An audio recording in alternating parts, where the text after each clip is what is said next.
Hello guys, welcome back to my channel PK Jhilki vlogs. তো কেমন আছো সবাই? অনেক দিন পর চলে এসেছি আবার আরেকটা নতুন ব্লগ নিয়ে।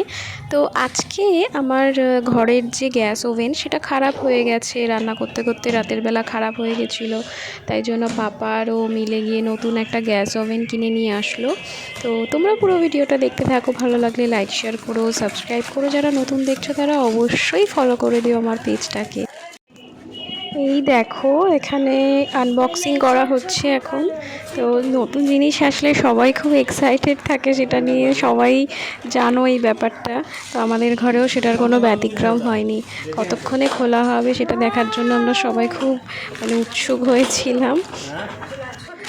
আর রাতের রান্না মানে হতে হতে গ্যাসটা খারাপ হয়ে গেছে। তো এখন রাত 10টা বাজে, ওরা নিয়ে এসেছে। তারপরে এটা এখন সেটিং হবে, তারপরে রান্না করা হবে, ভাবতেই পারছো। তো এই যে এইটা হচ্ছে পুরনো গ্যাস ওভেনটা, এটার ডান দিকেরটা খারাপ হয়ে গেছে। তো সে এখন এটার বদলে এখন এটাকে রিপ্লেস করে বসানো হলো। দেখতেই পাচ্ছ, আমার তো বেশ ভালো লেগেছে। যাই হোক, হঠাৎ করে এনেছে এখন। তো এটা চেঞ্জ করে আমরা ভাবছি একটা 3 বার্নার নিয়ে নেব। তো আপাতত এটা এখন চলুক। তো আমার শাশু মম এটাতে যেহেতু নতুন জিনিস, এটাতে ফার্স্টেই দুধ বসিয়ে দিল গরম করার জন্য, আর একটু সিঁদুর লাগিয়ে দিয়েছে।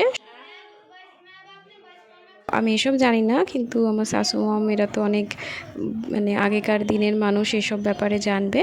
তো যা যা করার সেগুলো করলেন উনি। তো চলো, এই গ্যাসেতে আরও অনেক অনেক রান্না করে তোমাদেরকে দেখাবো।